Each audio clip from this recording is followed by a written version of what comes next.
آج ہم مدینہ منورہ سے بدر کی طرف سفر کر رہے ہیں۔ یہ صرف ایک سڑک نہیں بلکہ اسلام کی تاریخ کا وہ راستہ ہے جس کی ہر وادی، ہر پہاڑ اور ہر پتھر کسی نہ کسی عظیم واقعے کا گواہ ہے۔ آج میں آپ کو ایک ایسی جگہ دکھانے جا رہا ہوں جہاں کھڑے ہو کر دل عجیب کیفیت میں ڈوب جاتا ہے۔ یہ وہ علاقہ ہے جہاں سے ایک انسان اٹھا جس کی سچائی کی گواہی خود رسول خدا صلی اللہ علیہ وآلہ وسلم نے دی۔ یہ سرزمین ہے قبیلہ غفار کی۔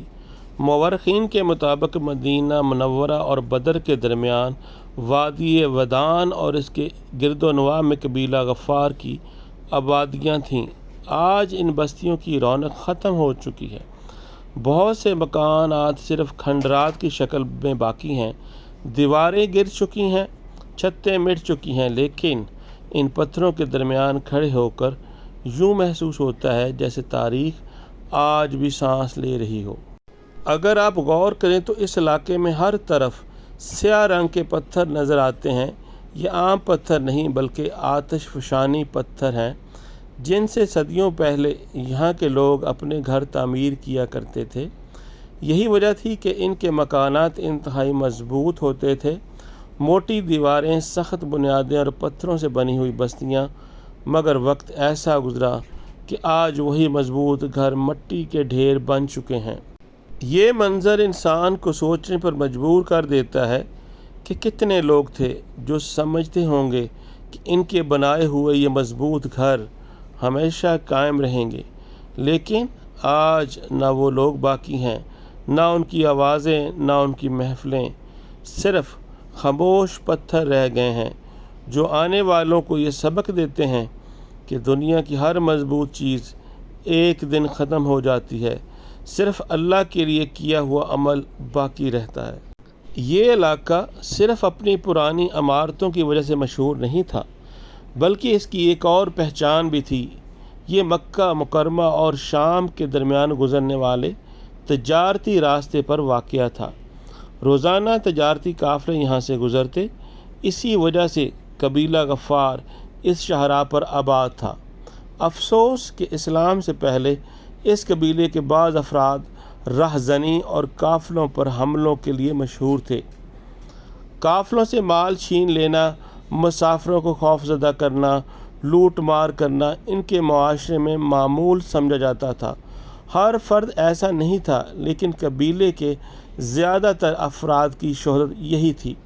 سوچئے، ایک طرف ظلم، جہالت اور بت پرستی، اور دوسری طرف اللہ تعالیٰ کا فیصلہ کہ ایسے قبیلے سے ایک ایسا انسان پیدا ہوگا جو قیامت تک سچائی کی علامت بن جائے گا۔ یہ ہمیں بتاتا ہے کہ اللہ تعالیٰ کسی انسان کو اس کے ماضی سے نہیں بلکہ اس کے دل کی نیت سے نوازتا ہے۔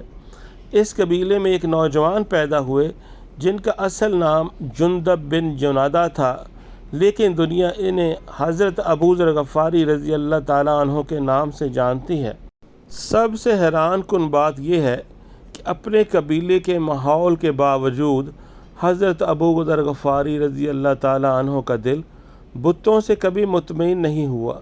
جب لوگ پتھر کے بتوں کے سامنے جھکتے تھے تو ابو ذر سوچتے تھے کہ آخر یہ پتھر انسان کی دعا کیسے سن سکتے ہیں۔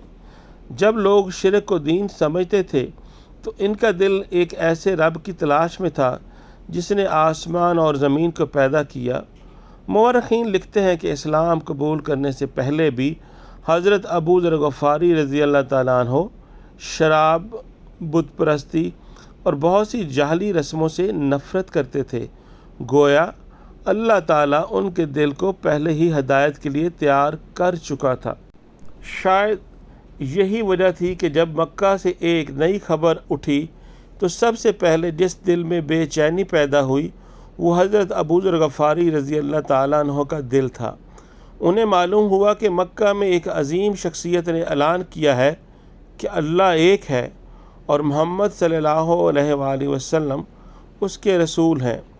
یہ خبر سنتے ہی ان کی زندگی کا رخ بدلنے والا تھا، لیکن وہ رسول اللہ صلی اللہ علیہ وآلہ وسلم تک کیسے پہنچتے؟ سچائی کے متلاشی حضرت ابو ذر نے فیصلہ کیا کہ وہ خود جا کر حقیقت معلوم کریں۔ وہ خاموشی سے مکہ مکرمہ پہنچے، لیکن اس زمانے میں قریش رسول اللہ صلی اللہ علیہ وآلہ وسلم کے سخت دشمن تھے۔ حضرت ابو ذر غفاری نے کسی سے یہ پوچھنے کی ہمت نہ کرتے کہ محمد صلی اللہ علیہ وآلہ وسلم کہاں ہیں، کیونکہ ڈر تھا کہیں نقصان نہ پہنچایا جائے۔ اسی دوران حضرت علی بن ابی طالب رضی اللہ تعالیٰ عنہ کی نظر ان پر پڑی تو انہوں نے محسوس کیا کہ یہ شخص مسافر ہے اور کسی تلاش میں ہے۔ حضرت علی رضی اللہ تعالیٰ عنہ انہیں اپنے گھر لے گئے، مہمان نوازی کی، لیکن پہلے دن کوئی سوال نہ کیا۔ اگلے دن جب حضرت ابو ذر غفاری رضی اللہ تعالیٰ عنہ نے اپنی آمد کا مقصد بتایا تو حضرت علی رضی اللہ تعالیٰ نے فرمایا، میں آپ کو رسول اللہ صلی اللہ علیہ وآلہ وسلم کے پاس لے چلتا ہوں، لیکن احتیاط ضروری ہے۔ آپ میرے پیچھے پیچھے چلیں۔ اگر مجھے کسی خطرے کا احساس ہوا تو میں کسی کام میں مشغول ہونے کا بہانہ کروں گا اور آپ آگے نہ بڑھیں۔ جب میں دوبارہ چلوں تو آپ بھی میرے پیچھے آ جائیں تاکہ کسی کو شک نہ ہو۔ چنانچہ حضرت علی رضی اللہ تعالیٰ عنہ آگے آگے اور حضرت ابو ذر غفاری رضی اللہ تعالیٰ عنہ خاموشی سے ان کے پیچھے پیچھے چلتے رہے، یہاں تک کہ وہ بحفاظت رسول اللہ صلی اللہ علیہ وآلہ وسلم کی خدمت میں پہنچ گئے۔ حضرت ابو ذر غفاری نے جو ہی رسول اللہ صلی اللہ علیہ وآلہ وسلم کی زبان مبارک سے قرآن مجید کی تلاوت سنی تو ان کا دل گواہی دینے لگا، یہی حق ہے۔ انہوں نے فوراً عرض کیا، اشہد ان لا الہ الا اللہ واشہد ان محمد رسول اللہ۔ یوں وہ اسلام قبول کرنے والے اولین مسلمانوں میں شامل ہو گئے۔ رسول اللہ صلی اللہ علیہ وآلہ وسلم نے انہیں فرمایا کہ فی الحال اپنے قبیلے میں واپس چلے جائیں اور مناسب وقت کا انتظار کریں، لیکن حضرت ابو ذر رضی اللہ تعالیٰ عنہ کے دل میں تو ایمان کا ایک ایسا جوش تھا کہ انہوں نے عرض کیا، اس ذات کی قسم جس کے ہاتھ میں میری جان ہے، میں قریش کے درمیان کھلے عام اپنے اسلام کا اعلان کیے بغیر نہیں رہ سکتا۔ اور پھر وہ مسجد الحرام گئے، بلند آواز سے کلمہ حق پڑھا، جس پر قریش نے انہیں سخت مارا پیٹا، مگر وہ حق سے ایک قدم پیچھے نہ ہٹے۔ یہی تھا حضرت ابو ذر غفاری رضی اللہ تعالیٰ عنہ کا ایمان، یہی ان کی بہادری اور یہی ان کی سچائی جس نے انہیں تاریخ اسلام کے عظیم ترین صحابہ میں شامل کر دیا۔ حضرت ابو ذر غفاری رضی اللہ تعالیٰ عنہ کی زندگی جس قدر عظیم تھی، ان کی وفات بھی اتنی ہی ایمان افروز تھی۔ رسول اللہ صلی اللہ علیہ وآلہ وسلم نے حضرت ابو ذر غفاری سے فرمایا تھا، اللہ ابو ذر پر رحم فرمائے، وہ اکیلے چلیں گے، اکیلے وفات پائیں گے اور قیامت کے دن بھی اکیلے اٹھائے جائیں گے۔ حضرت عثمان غنی رضی اللہ تعالیٰ عنہ کے دور خلافت میں حضرت ابو ذر غفاری ربضہ کے سنسان مقام پر رہنے لگے۔ سن 32 ہجری میں جب ان کی وفات کا وقت آیا تو ان کے پاس صرف ان کی اہلیہ اور ایک غلام موجود تھا۔